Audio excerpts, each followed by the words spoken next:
explaining the baptism, the spiritual baptism as well as the physical baptism by this chapter. ഈ അധ്യായത്തിൽ അപ്പോസ്തലനായ പൗലോസ് ദൈവത്തിന്റെ പരിശുദ്ധാത്മാവിനാൽ ആത്മീയ സ്നാനത്തെക്കുറിച്ചും അതോടൊപ്പം തന്നെ രക്ഷിക്കപ്പെട്ടതിന് ശേഷമുള്ളതാകുന്ന ജലസ്നാനത്തെക്കുറിച്ചും രേഖപ്പെടുത്തിയിരിക്കുന്നു. Baptism is not the invention of any kind of denomination or it is a people. ജലസ്നാനം എന്നുള്ളത് ഏതെങ്കിലും സ്ഥാപനത്തിന്റെയോ ഏതെങ്കിലും പ്രത്യേകമായ സംഹിതകളുടെയോ ഒരു പ്രത്യേകമായ മനസ്സിൽ തോന്നിയതായ അല്ലെങ്കിൽ കണ്ടുപിടുത്തമല്ല.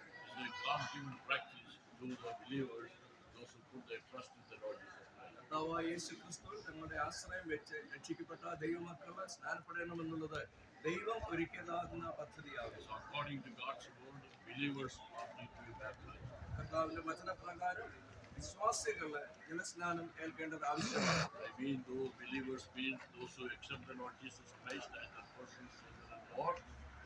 വിശ്വാസികൾ എന്ന് ഞാൻ പറഞ്ഞത് കർത്താവായ യേശു ക്രിസ്തുവിനെ വ്യക്തിപരമായി ഹൃദയത്തില് കർത്താവും രക്ഷിതാവുമായി അംഗീകരിച്ചവരെ കുറിച്ചാണ്.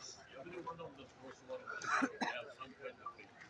ഈ ലോകത്തിൽ പാർക്കുന്ന എല്ലാ മനുഷ്യർക്കും ഏതെങ്കിലും രീതിയിലുള്ളതാകുന്ന വിശ്വാസമുണ്ട്. But when Bible explains believers mean those who put their trust in the Lord Jesus Christ as their personal Savior and Lord, who believe that Jesus Christ came to this world to die for their sin, and he was buried and risen from the dead, and ever living, if anyone call upon his name shall be saved. വേദപുസ്തകത്തിൽ വിശ്വാസികൾ എന്ന് ഓർപ്പിക്കുന്നത് അല്ലെങ്കിൽ ഞാനിപ്പോൾ നിങ്ങളോട് പറഞ്ഞിരിക്കുന്നത് നമുക്ക് കർത്താവായ യേശു ക്രിസ്തുവിന്റെ കാൽവരി മരണത്തിൽ വിശ്വസിച്ച് കർത്തമായി തങ്ങളുടെ പാപങ്ങളെ ഉപേക്ഷിച്ച് പാപിയാണെന്ന് അംഗീകരിച്ച് യേശു ക്രിസ്തുവിന്റെ ഹൃദയത്തിൽ കർത്താവും രക്ഷിതാവുമായി അംഗീകരിച്ച് കർത്താവിൽ വിശ്വസിക്കുന്നവരാണ് വിശ്വാസികൾ. Baptism never saves people, സ്നാനം ആരെയും ഒരിക്കലും രക്ഷിക്കുകയില്ല. but saved people need to get baptized. എന്നാൽ രക്ഷിക്കപ്പെട്ടതാകുന്ന വ്യക്തികള് ജലത്തില് സാക്ഷീകരിക്കേണ്ട ആവശ്യമാണ്. Salvation is obedience, the first and foremost obedience to God who gave that commandment to us. നമുക്ക് കൽപ്പന നൽകിത്തന്നതാകുന്ന ദൈവം കർത്താവായ യേശു ക്രിസ്തു